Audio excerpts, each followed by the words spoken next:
Wonderful day, wonderful day, wonderful day. This is your neighborhood sensei Fouché, telling all y'all to stay woke. But relax. As serious as this is, don't be over serious. Make sure you have all your proper tools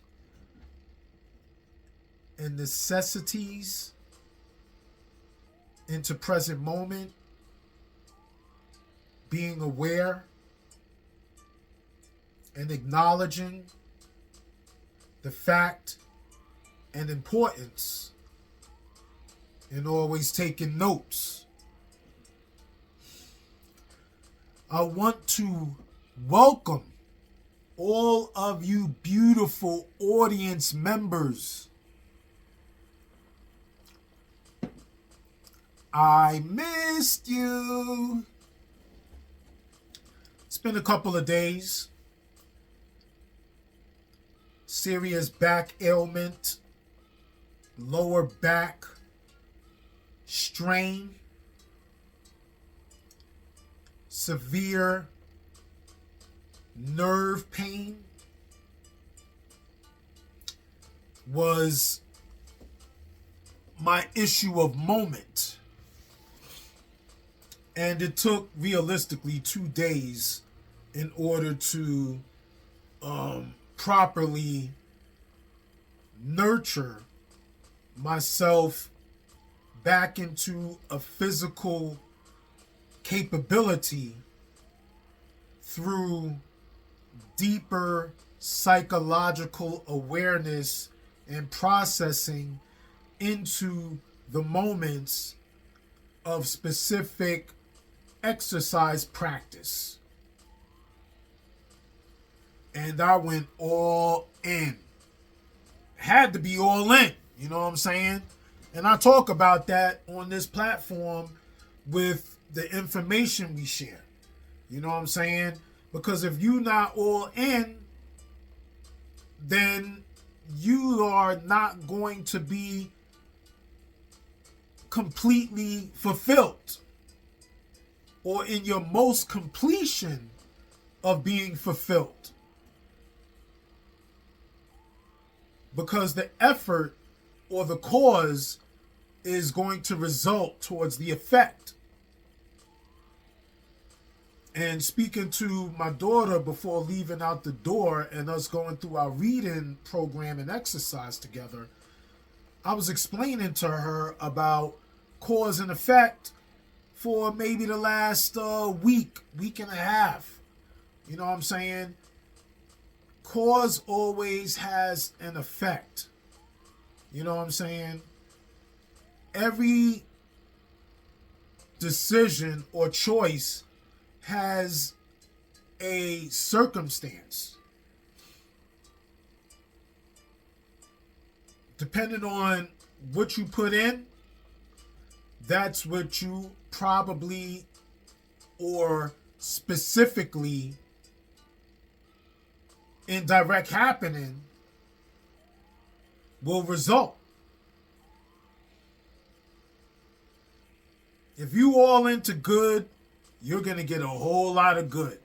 If you are all in bad, if you are breaking bad, if you are trying to break bad and see how bad you can be, oh, it is going to go extremely bad in the process moving forward. There is going to be so many difficult obstacles for you to hurdle and maneuver around.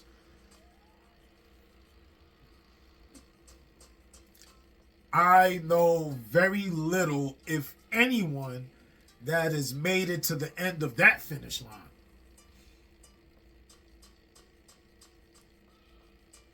So, one word that we've been talking about in most recent moment in continuance of conversation is surrender. You know what I'm saying? So, of course, when we look surrender up, as a simple definition, as a verb, cease resistance to an enemy or opponent and submit to their authority.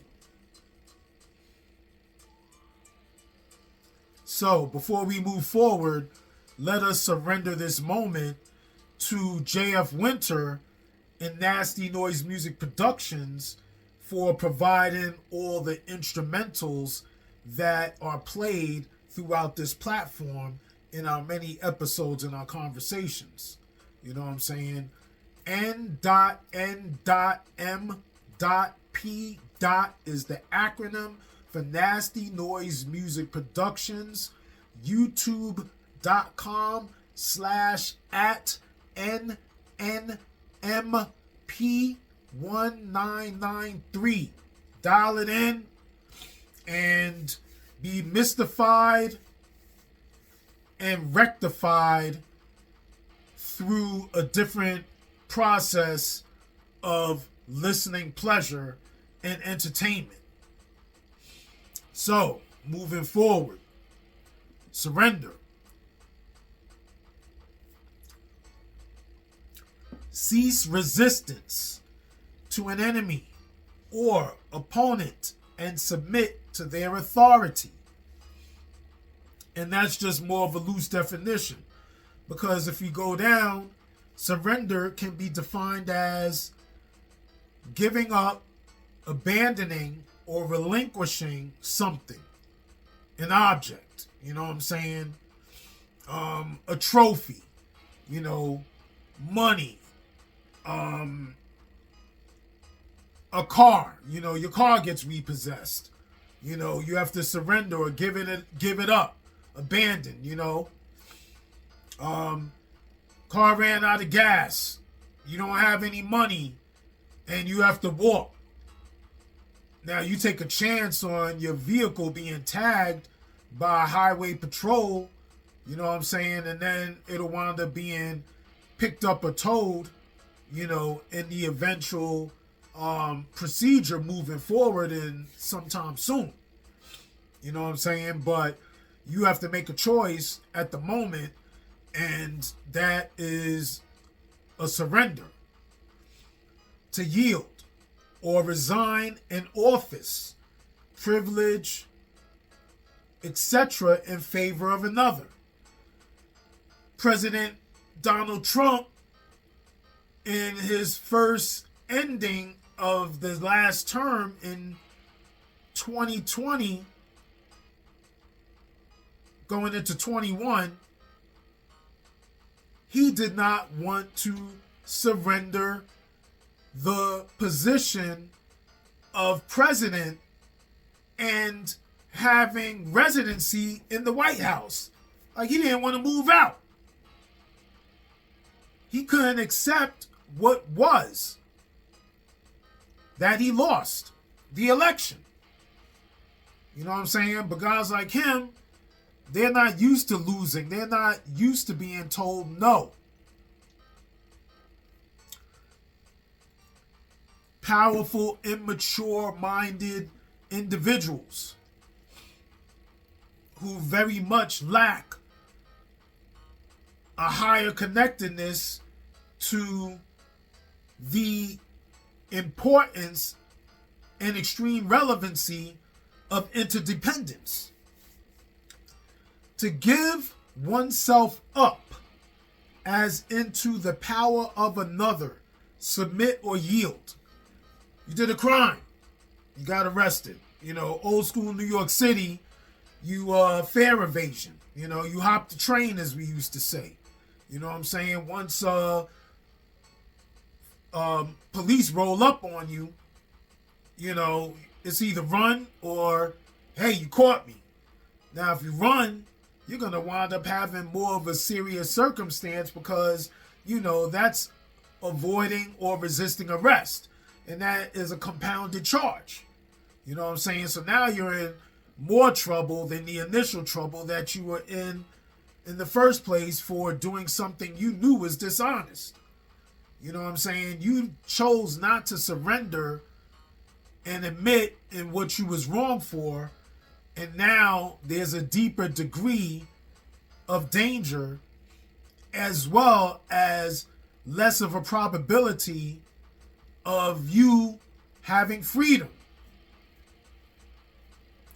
The act or an instance of surrendering, giving yourself up for something. Let's say, people that get married, or you get baptized in the church for those extremely religious following people.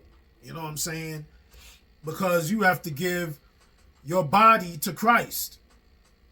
You know what I'm saying? And that is a surrender. But the way they explain it to you is you have to give it up for Jesus. I'm telling you that giving your body for the Christ means that you're giving up your worldly thinking, your worldly conditioning for the illumination, the deepest aspect and core of your moral foundation and innermost strength. Your indestructible being. Because you can't destroy the light no matter how much darkness you choose to surround it with. That glimmer is always there and it is ready to explode.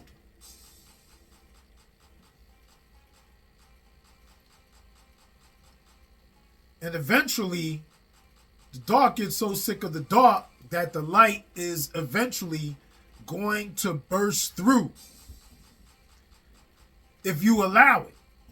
And you have to allow it. So when I was thinking of surrender, I was thinking of why wouldn't you want to surrender? And all that is egoic minded. The ego, that conscious con is like, nah, you know what I'm saying? Like, I don't want to surrender, because if I surrender, then I can't exist in the lead. I have to be the Sandman in the old school Showtime at the Apollo. You know what I'm saying? I only get a glimmer of shine.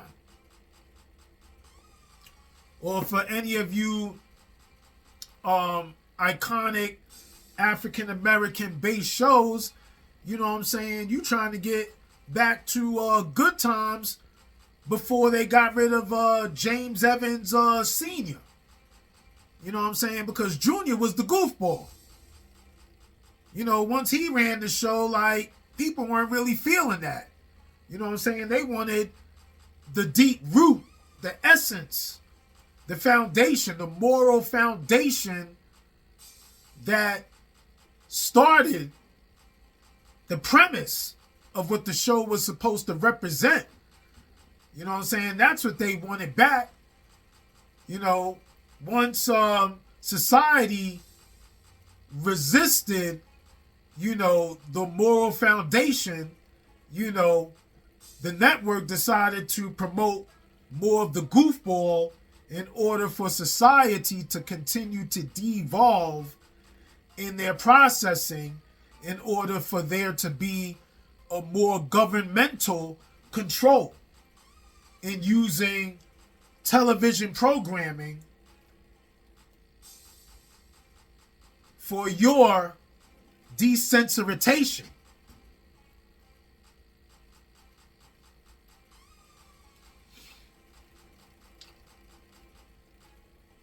So you want to be right.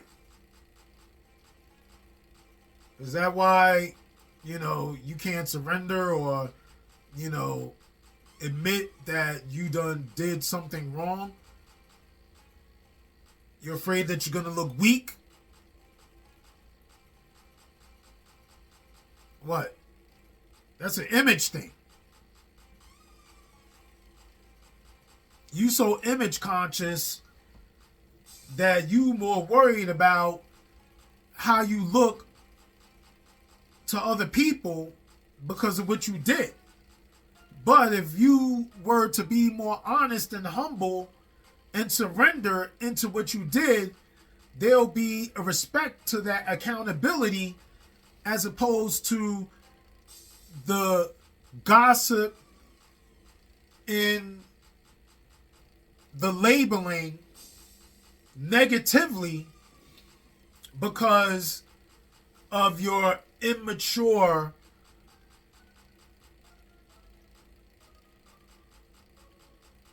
noticeable functioning.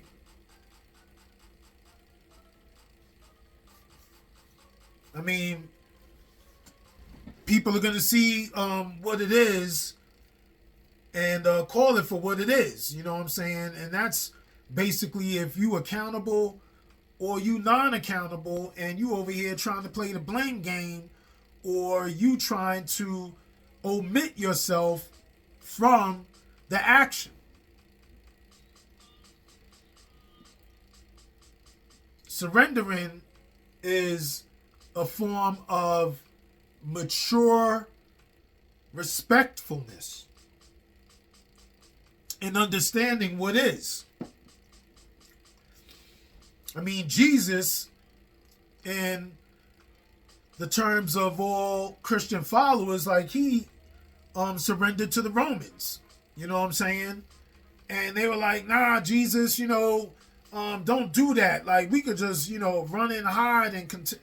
And he's like, nah, you know what I'm saying? Like, what's this whole running thing going to do? Because if I do that, there's going to cause more issues into this problem, which is, you know what I'm saying? So, yeah, they want to arrest me, then I am going to let them arrest me.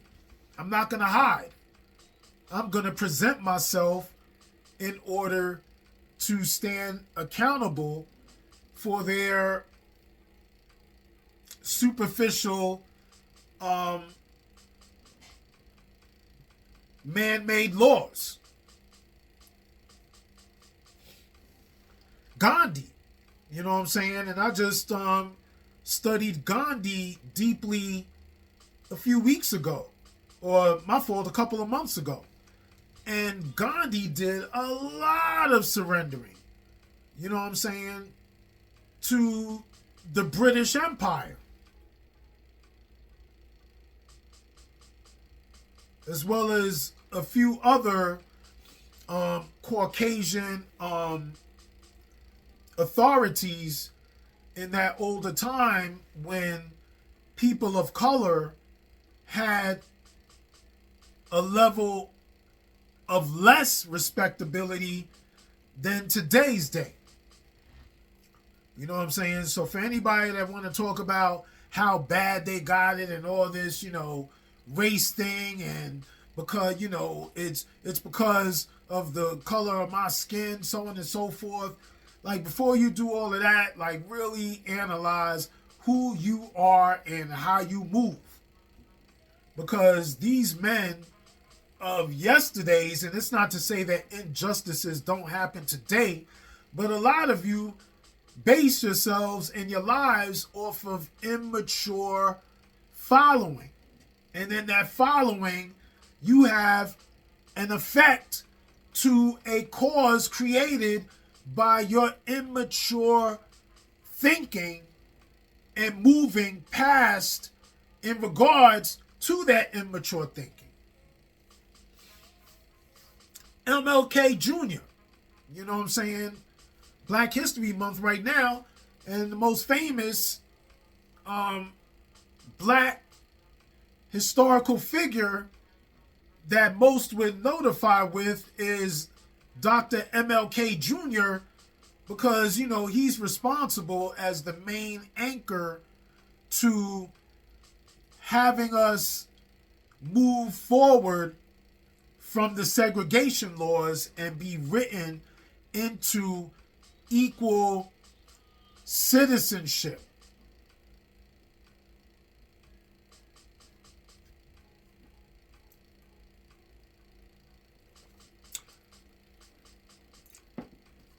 I had a short story, and I'm gonna go into it because time is what we want it to be.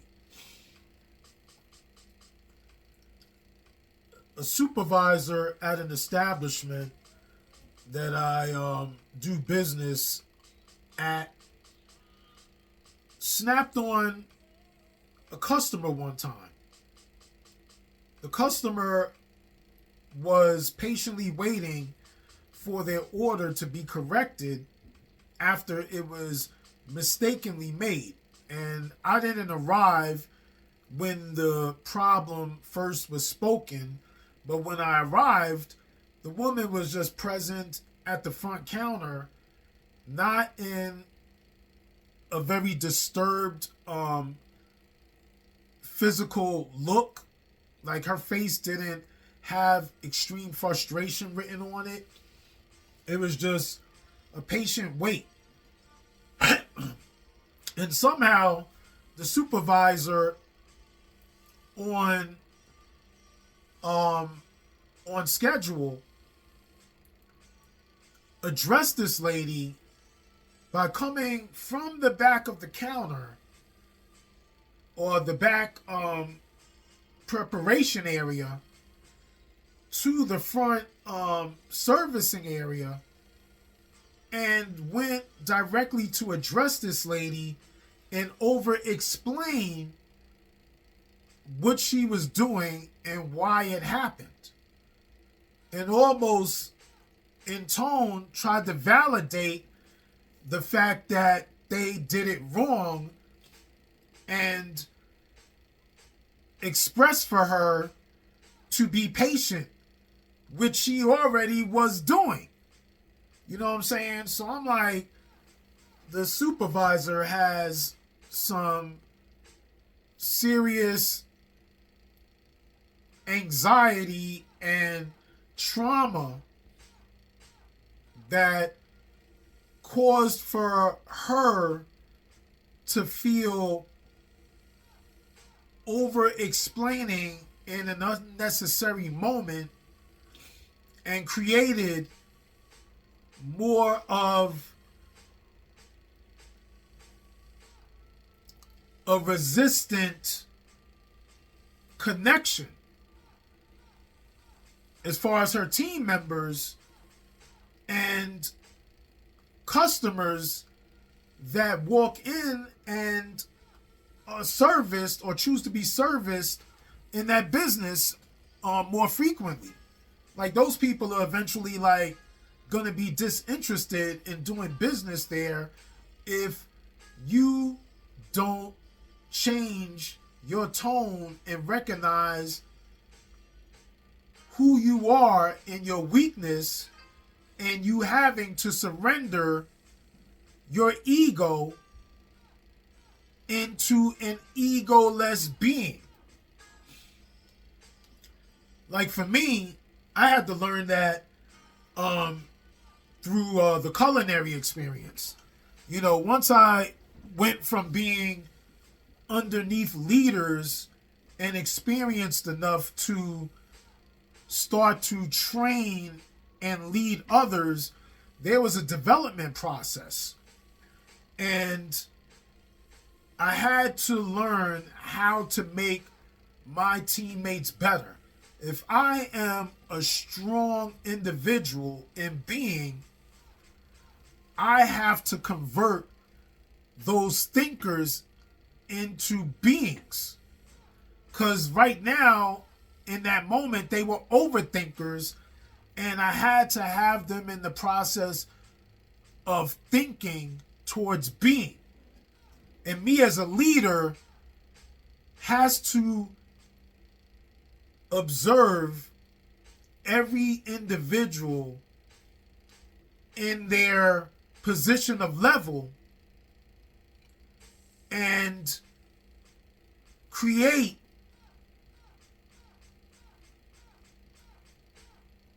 the details for them to follow through in assistance of our team aspect that is going to be most helpful and beneficial for us as a whole.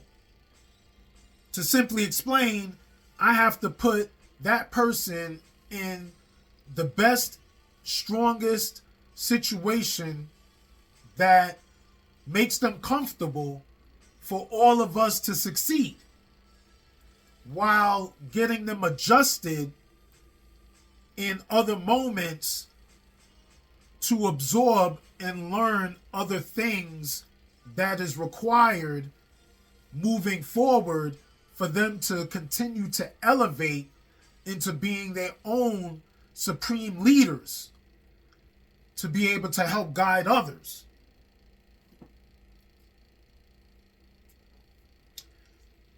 You have to be able to allow for others to learn and grow and make mistakes. And that's what real leaders can do. You don't want to over-itemize mistakes. You are going to point them out, but there's a way of doing that or saying that and educating beyond the observation of problem. You know what I'm saying? Again, you have to be thinking in the aspect of solution orientation as opposed to problem base. And that requires a commitment and the power and the surrender into now. The Power of Now. A Guide to Spiritual Enlightenment by Eckhart Tolle. First name Eckhart. Last name Tolle. Eckhart Tolle. A Guide to Spiritual Enlightenment. And this is just one of many novels that we are going to be covering on this program, on this conversation base.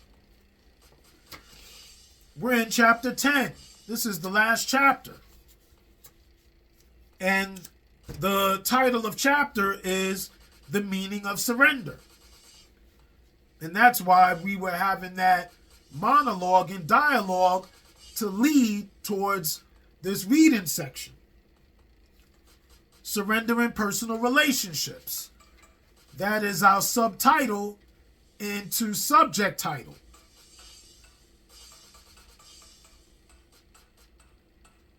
Or chapter title. It is true that only an unconscious person will try to use or manipulate others, but it is equally true that only an unconscious person can be used and manipulated. Do you understand that? It's a two-way street. A manipulator against another manipulator or a person of fear. You know what I'm saying? So one unconscious person can use another unconscious person because they're both submissive to the manipulation, the conscious con. You know what I'm saying? If it's two separate identifications connected to those protectors, which are the seven sins, it's just two forms, two or more multiple forms of the seven deadly sins in an unconsciousness, or they're basically the mask of the unconscious person run by the subconscious con. And they can manipulate each other because they're both miserable, so within their own misery, they'll keep their own company and continue to use and manipulate within the aspect of that misery. But surrender does not mean that you allow yourself to be used by unconscious people. If you surrender, that doesn't make you weak. It just means that you understand what is. And once you understand what is, then you create foundation and enlightenment moving forward. But wait up, we're going to read into that. It is perfectly possible to say no firmly and clearly to a person, or to walk away from a situation and be in a state of complete inner non-resistance at the same time. If there is a deep moral purpose to your decision, then you're going to say no, and it's okay. You're not going to try to manipulate someone else within that situation or be manipulated. Let it be a non-reactive no, a high-quality no. Nothing with this extreme amount of aggression attached to it. Just a simple, calm tone within reference. No. A no that is free of all negativity and so creates no further suffering. So as long as you have a very calm, non-judgmental no, just and there is what it is no, then your suffering is going to be a whole lot more minimal, or that argument shouldn't be so over personal or extremely rash in its delivery. If you cannot take action, for example, if you are in prison, then you have two choices left: resistance or surrender, bondage or inner freedom from external conditions, suffering or inner peace. Either you accept the fact that you're in prison and make the best of the situation of being within that environment, or let the environment control you and continue to be miserable within that environment, have bad connections through your bad energy, and have more problems connected to you because you operate in a problem-based existence as opposed to a being entity. If you can never accept what is, by implication, you will not be able to accept anybody the way they are. If you got a problem accepting what is, or understanding a person showing you a specific thing, and you trying to rashly change them from what they immediately are, like, you're going to continue to run into frustration. You will judge, criticize, label, reject, or attempt to change people. If you continuously make the now into a means to an end in the future, you will also make every person you encounter or relate with into a means to an end.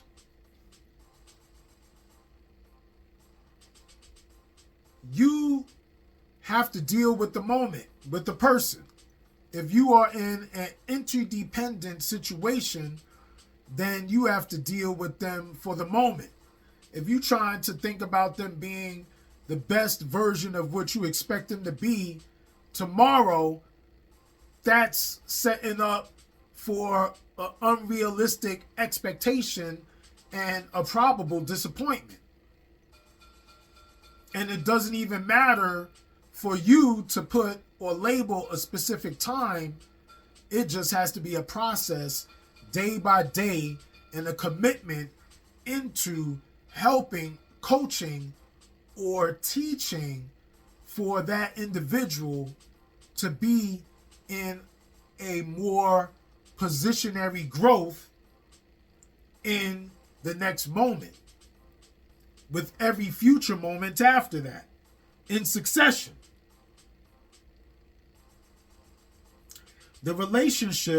the human being is then of secondary importance to you or of no importance at all. What you can get out of the relationship is primary, be it material gain, a sense of power, physical pleasure, or some form of ego gratification. Observe the attachment to your views and opinions. Feel the mental, emotional energy behind your need to be right and make the other person wrong. That's the energy of the egoic mind. Conscious by acknowledging it, by feeling it as fully as possible. Focus on the moment. Don't observe and attach feelings past the moment. You know what I'm saying? Probabilities. Well, since you're doing this now, you're always going to be terrible. That may not be true, because if you are a right leader or a right assistant, then you don't have to worry about being left behind. You know what I'm saying? It ain't going to be that old school Beyonce, to the left, to the left. You know what I'm saying?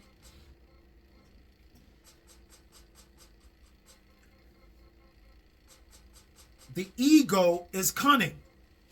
So you have to be very alert, very present, and totally honest with yourself to see where you have truly relinquished your identification with a mental position and so freed yourself from the mind. You don't have to dwell on the fact that a person sucks at the moment. You have to dwell on the fact what's going to make them successful at this moment. What can they do best at this moment in our interaction in order for us to be successful in this moment?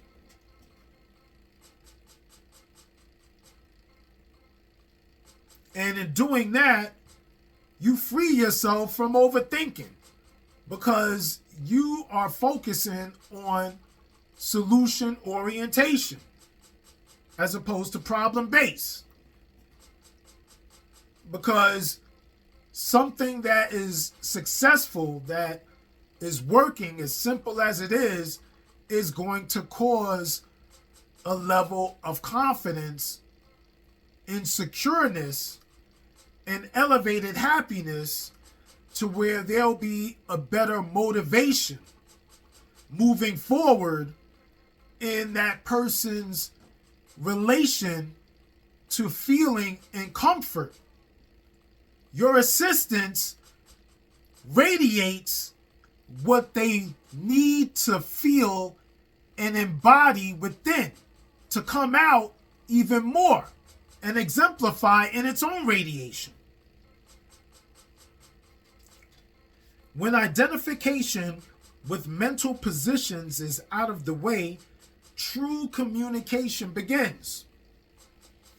You don't have to be overly angry or stressed about what the problem is. You can explain what the problem is to a person, but not go into a full rage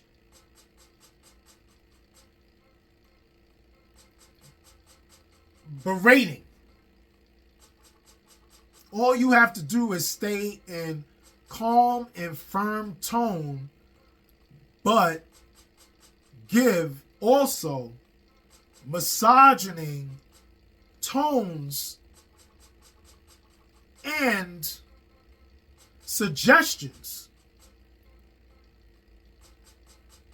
And the person should start to feel more welcoming or able and less resistant to the acknowledgement of change. Non-resistance doesn't necessarily mean doing nothing. All it means is that any doing becomes non-reactive. You ain't got to make it so hard. All you got to do is just state what is, figure out what we need to be, and then move forward. And for me, with a person, sometimes I'm like, hey, do you want to be here? Because if you want to be here, we're going to figure out what is going to be our best compromise to make us both successful in being here. If you don't want to be here, then tell them you don't want to be here and keep it moving. I'll figure that out on another end as well. You know what I'm saying? But I need you. It would be more helpful if you were here. If you're not, I'll have to figure it out. And I'm not a loser, and I am going to be accomplished as best as possible within that unfortunate moment. But I am going to succeed because I am solution oriented as opposed to problem based.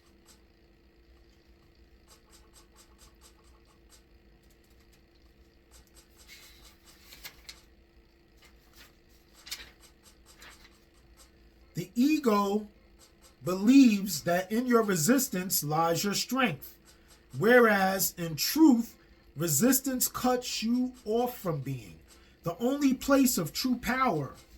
Resistance is weakness and fear masquerading as strength. Didn't I say that? Those seven the seven sins of the conscious con. You know what I'm saying?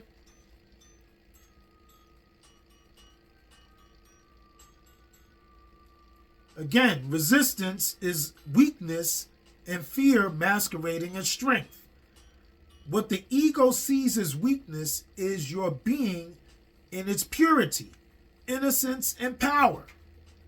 It's trying to tell you, that conscious con is trying to tell you, hey, if you just be smooth and cool in your firmness, like they ain't gonna respect that.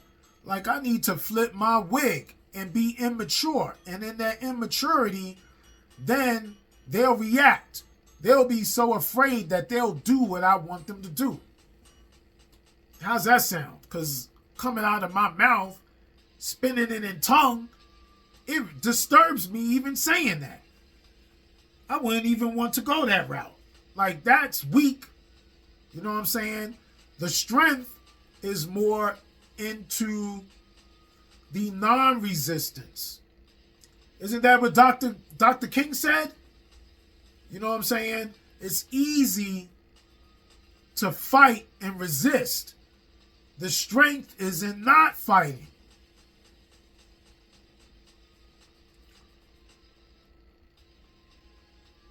So the ego exists in a continuous resistance mode and plays counterfeit roles.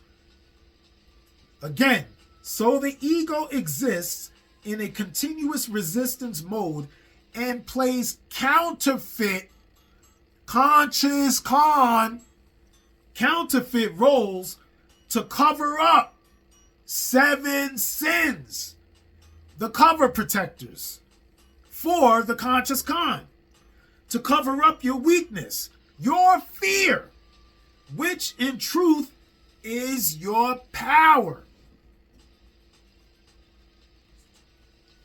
You need to be so afraid that you don't want to be afraid anymore.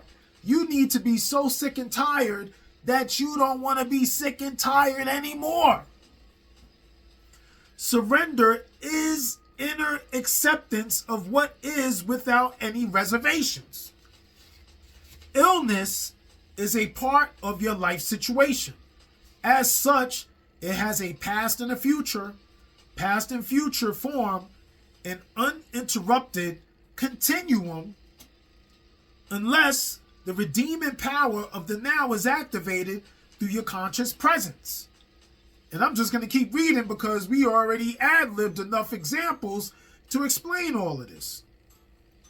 As you know, underneath the various conditions that make up your life situation, which exists in time, there is something deeper, more essential, your life, your very being in the timeless now. As there are no problems in the now, there is no illness either. The belief in a label that someone attaches to your condition keeps the condition in place, empowers it, and makes it a seemingly solid reality out of a temporary imbalance. It gives it not only reality and solidity, but also a continuity in time that it did not have before. A cause and an effect. One way or the other, you're agitated. The effect is going to be a displeasure between two interdependent or interrelated people.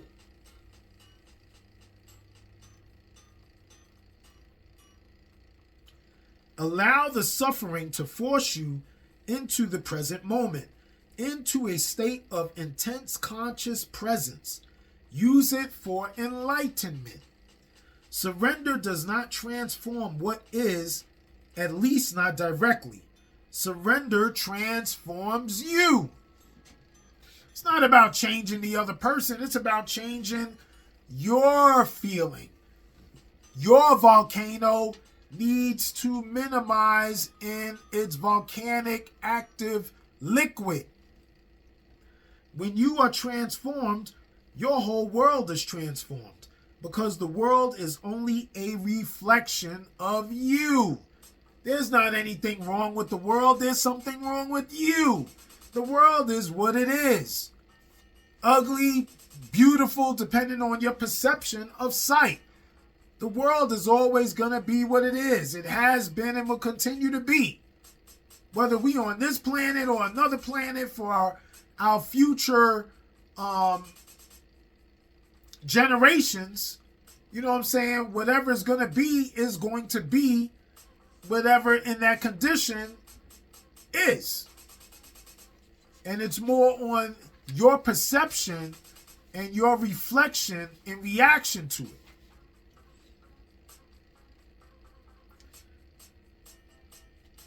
If you looked in the mirror and did not like what you saw, you would have to be mad to attack the image in the mirror, right?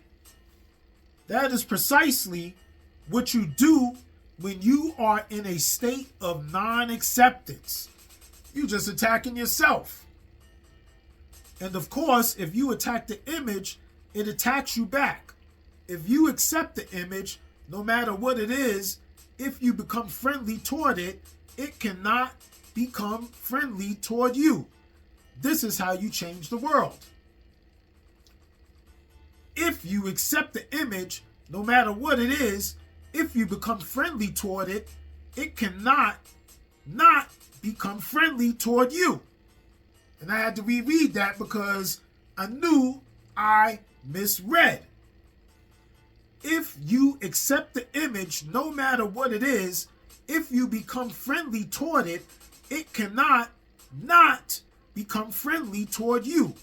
This is how you change the world. Illness is not the problem. You are the problem. As long as the egoic mind is in control, when you are ill or disabled, do not feel that you have failed in some way. Do not feel guilty. Do not blame life for treating you unfairly, but do not blame yourself either. All that is resistance. Anything bad that happens in your life, use it for enlightenment. Whatever negative, use a positive charge against it.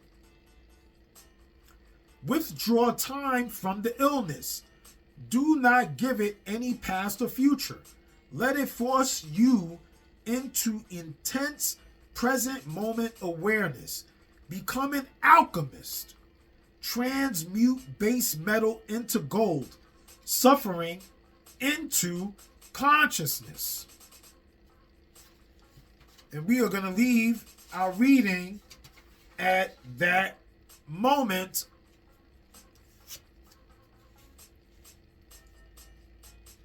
In chapter. Covered a lot of good things. And tomorrow, we more than probable